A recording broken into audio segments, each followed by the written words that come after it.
तर आता आपण बापूंचा इंटरव्ह्यू घेणार आहे. तर हे आमचे आजोबा आहेत. जे की ग्रेटेस्ट ऑफ ऑल टाईम म्हणजेच बापू आहेत. तर आपण त्यांना थोडे प्रश्न ते विचारणार आहेत आणि त्यांच्याबद्दल त्यांची सगळी हिस्ट्री ती माहिती करून घेणार आहे. तर आम्ही तर त्यांना बापू म्हणतो, पण त्यांचं आपण रिअल नेम ते विचारून घ्या. तुमचं नाव सांगा पूर्ण? बाबासाहेब विठ्ठल खंडागळे. हां. तर आता तुम्ही पहिले तर मांजरीमध्ये नव्हतात ना? नाही, बार्शीतला होतो. तर पहिले कुठं होतात मग तुम्ही तिथं? आमचा जन्मभूमी बार्शी आहे. तर मग कसं तुम्ही तिकडून इथं कसं काय आलात? आमचे वडील इथं शेती घेतली आणि इथं आलो. हां. तर तुम्ही किती भाऊ होतात? आम्ही 6 जण भाऊ. 6. हम्म. भाऊ-बहीण का फक्त भाऊ? 4 बहिणी आणि 6 भाऊ. मग तुम्ही सांगा, की तुम्ही इथं मांजरीला कसं काय शिफ्ट झालात म्हणून? आम्ही आमचे मेहुणे इथं साळुंके होते. त्यांनी ही जमीन विक्रीला निघाल्यानंतर आम्ही बार्शीतलं घर विकून इथं आलो हं. आणि इथली जमीन एक 30 एकर जमीन घेतली. हं. अं, तर मग पहिल्यापासूनच तुम्ही शेतीमध्ये आहात का? नाही नाही, आमचे वडील ड्रायव्हर म्हणून काम करत होते. हं. परत वडिलाच्या पाठीमाग आमचे भाऊ बी ह्याच धंद्यात म्हणजे ट्रक व्यवसायातच गेले. हं.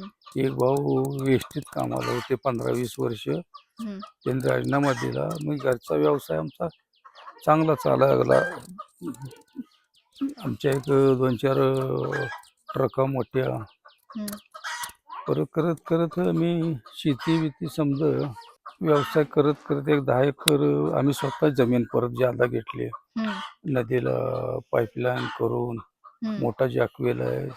दोन्हीकडे नदीच्या पलीकड अलीकड पाणी, ऊस बागायत आहे, डाळिंब बागायत आहे. हं. आता प्रत्येक आम्ही परत मागटल्या 4 वर्षात आम्ही भाऊ विभक्त राहिलो. हां. मग कोणाकडे काय जोडधंदा म्हणून एक 10-5 गाया आहेत, त्या जर्सी गाया, म्हशी आहेत, त्या दूध व्यवसाय आमचा चालू असतो. हं. आणि ट्रक धंदा बी चालूच आहे. काय ड्रायव्हर ठेवून करते ती, काय घरची मुलं करते ती. वडील काय करत होते? आमचे वडील बी ट्रक व्यवसाय ड्रायव्हरकीच आणि करते. ते इंग्रजांच्या काळात हो, हां. रजाकारच्या ते काळात. ती स्टोरी आम्हाला ऐकायला आवडेल. ती सांगा. रजाकारच्या काळात ते भोम, परांडा, तुळजापूर, परत कुंतनगिरी, ती रजाकारच्या टायमात कापाकापी चालू होते ना, हं. त्यावेळेला ते भागवत कंपनीकडे सर्व्हिस गाड्या होत्या. हं. त्यांच्यावरती लॉरीज म्हणजे धंदा वाहनाचा व्यवसाय करत होते. हां. ते त्यांच्या ड्रायव्हरची त्यांच्याकडं. मग ते तिथून आणून वाहतूक आणणं नेणं, त्यावेळेला गोळीबार हं. हे प्रमाण लय अति कापाकापीचं जास्त होतं. सांगत होते, आम्ही काही बघितलेलं नाही. हां. ते वडील आमचे सांगत होते. हं.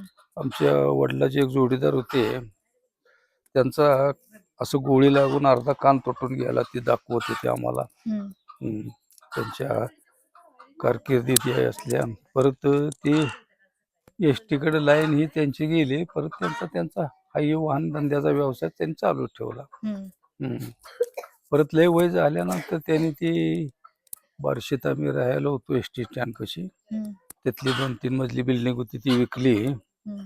आणि आम्ही इथं सांगोल्यापासून एक 5-10 किलोमीटर अंतर बामणे मांजरी गाव आहे, हं. तिथं आम्ही सेट झालो.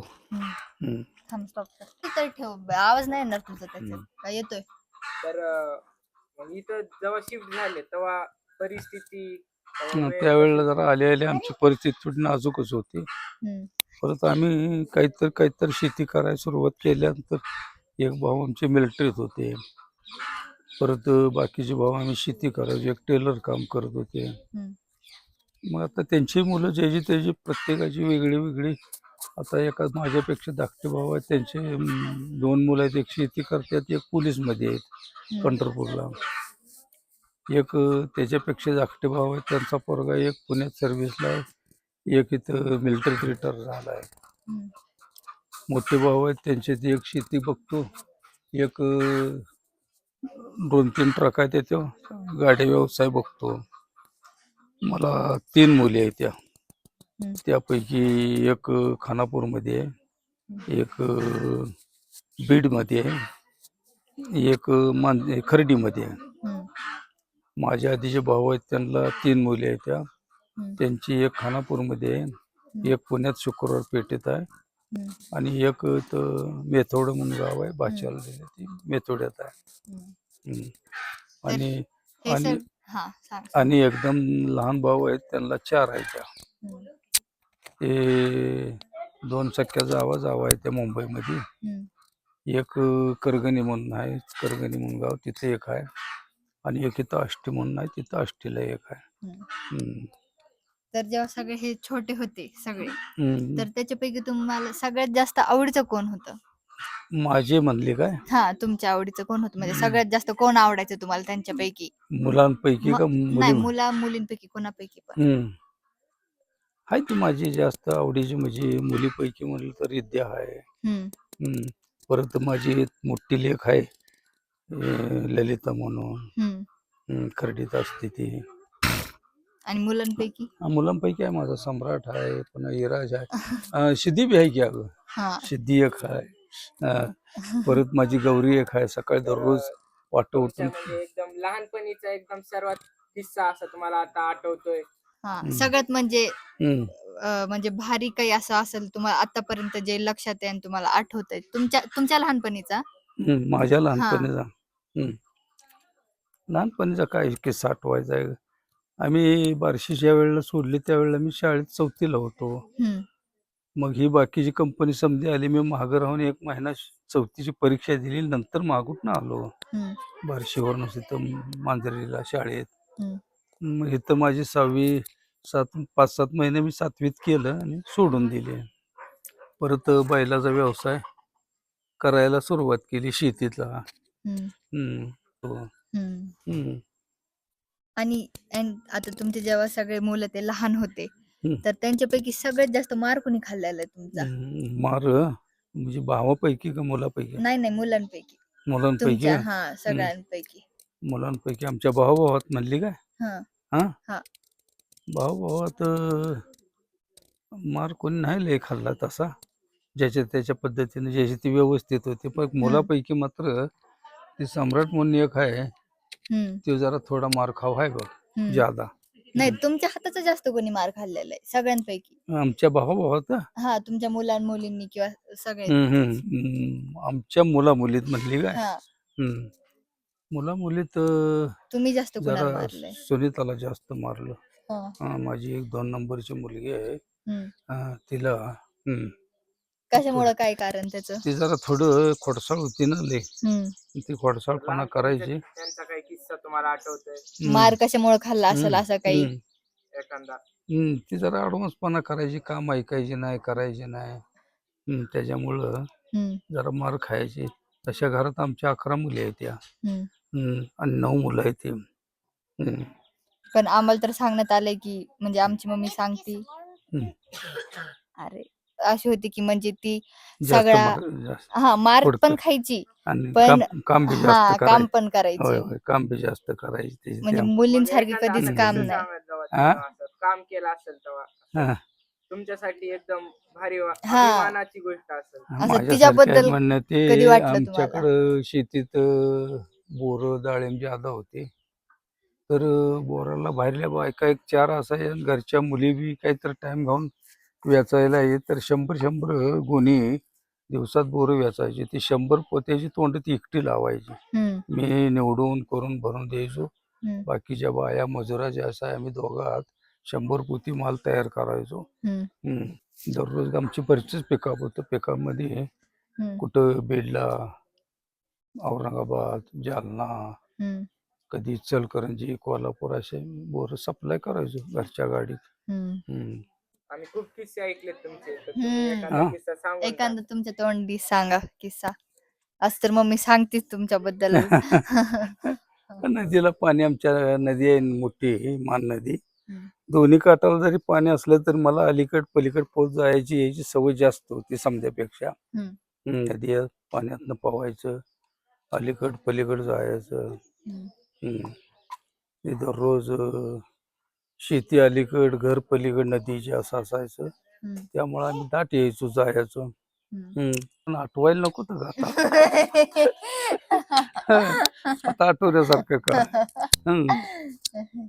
तसं लय म्हणजे किती तरी आहे तेच ना ना. पण ते टाइम बघूनच लक्षात येतं ना असं लक्षात तर यायची तुम्हाला काय तुमच्या मामाने मारलं होतं हा मामानी मामानी मामा आम्हाला नाहीत ना नाही कोणी मग मामानी मारलं होतं.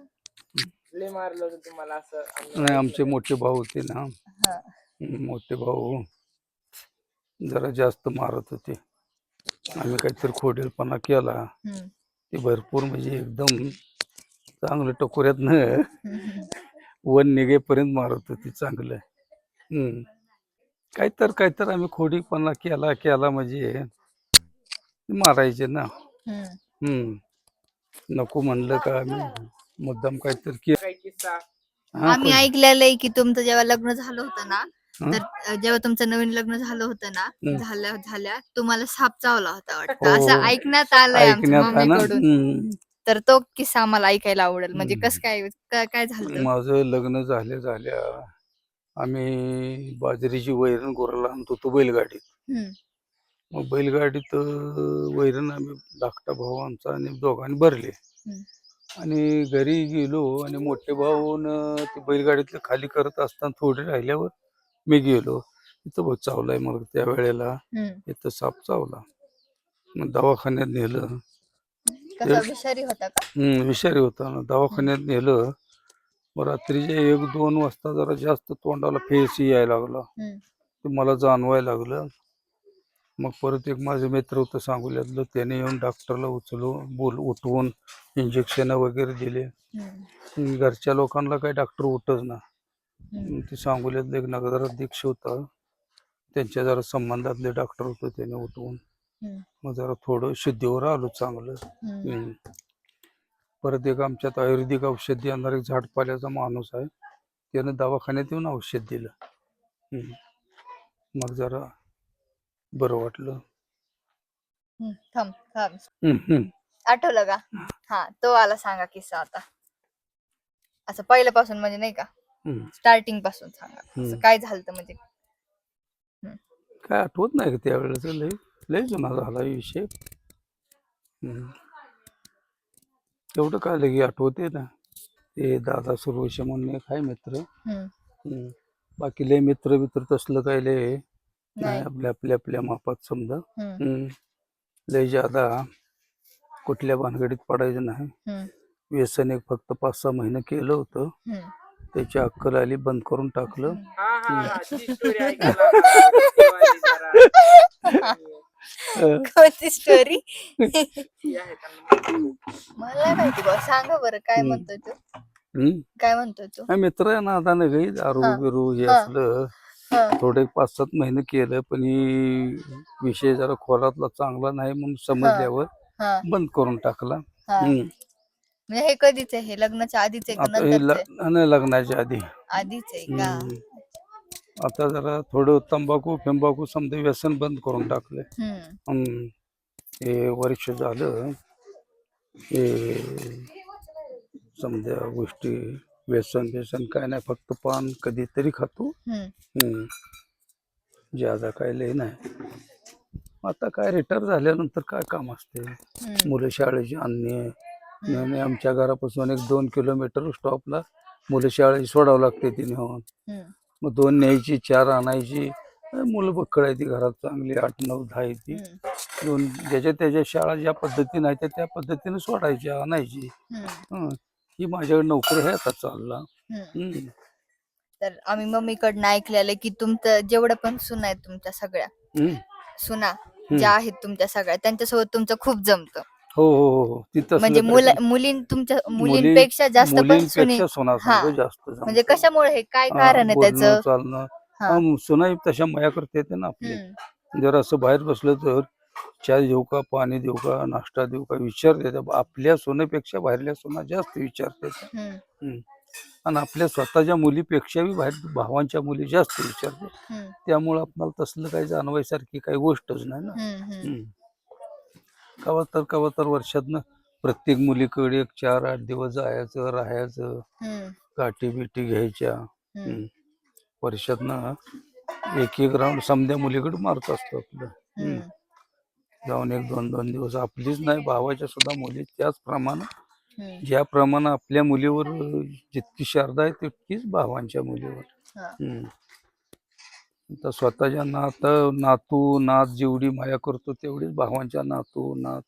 आता एक तर ती गौरी म्हणायची आहे बघ, हम्म. तिला सकाळी 7ला शाळा असते, हम्म. तर ती 6:30ला मी आंघोळ जरी करत असलो देवपूजा, हा. तर ती पळत येते ना, ती पाय धरते. हा. पाया पडल्याशिवाय अजून एक दिवस सुद्धा शाळा कधी गेली नाही. हा. हा. दररोज नेमान पाया पडते. हा. हा. एकटीचा नियमच आहे. हा. तिला काही सांगितलं नाही, शिकवलं नाही, काय नाही. ती हम्म. मग तिला 10:30ला आणायला जायचं, सकाळी 7ला घालवायला जायचं. हम्म. तुमच्या लग्नामधलं काही आठवतंय का तुम्हाला? हम्म. जेव्हा तुमचं लग्न झालं तेव्हा लग्नाच्या वेळेस काय आठवतंय का? अगं लय काय काय आठवतंय, पण काय सांगावं तसलं लय काय काय म्हणजे काय थोडंच काय लय भरपूर आठवतंय ना. हम्म. हम्म.